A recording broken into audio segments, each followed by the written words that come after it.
സർക്കാർ ജീവനക്കാരുടെ 12ാം ശമ്പള പരിഷ്കരണം ബജറ്റിന് മുമ്പ് പ്രഖ്യാപിച്ചേക്കും. മാർച്ചിൽ പുതിയ ശമ്പളം നൽകുന്ന തരത്തിലാണ് നടപടികൾ പുരോഗമിക്കുന്നത്. 2024 ജൂലൈ 1 മുതൽ മുൻകാല പ്രാബല്യത്തോടെയാകും പരിഷ്കരണം. പങ്കാളിത്ത പെൻഷൻ പിൻവലിക്കുന്നതടക്കമുള്ള ജനപ്രിയ പ്രഖ്യാപനങ്ങൾ ഉണ്ടാകുമെന്നാണ് പ്രതീക്ഷിക്കുന്നത്. ശമ്പള പരിഷ്കരണ കമ്മീഷന് പകരം സർക്കാർ ചുമതലപ്പെടുത്തിയ ഉദ്യോഗസ്ഥ സമിതി ഫോർമുല തയ്യാറാക്കിയിട്ടുണ്ട്. രാഷ്ട്രീയ തീരുമാനം വന്നാലുടൻ പ്രഖ്യാപനം നടക്കും.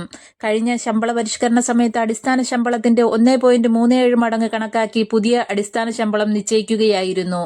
അന്ന് 27% ക്ഷാമബത്തയും 10% ഫിറ്റ്മെന്റ് ബെനിഫിറ്റും ചേർത്ത് 37% വർധനയാണുണ്ടായത്. ഇത്തവണ 38% വർധന വരുമെന്നാണ് സൂചന. അടിസ്ഥാന ശമ്പളത്തിന്റെ 1.38 മടങ്ങായിരിക്കും പുതിയ അടിസ്ഥാന ശമ്പളം. നിലവിലെ അടിസ്ഥാന ശമ്പളത്തെ 1.38 കൊണ്ട് ഗുണിച്ചാൽ പുതിയ അടിസ്ഥാന ശമ്പളം ലഭിക്കും. ഈ ഫോർമുലയ്ക്ക് തത്വത്തിൽ അംഗീകാരമായെന്നാണ് വിവരം. ഇതുപ്രകാരം 31,740 രൂപയായിരിക്കും കുറഞ്ഞ അടിസ്ഥാന ശമ്പളം.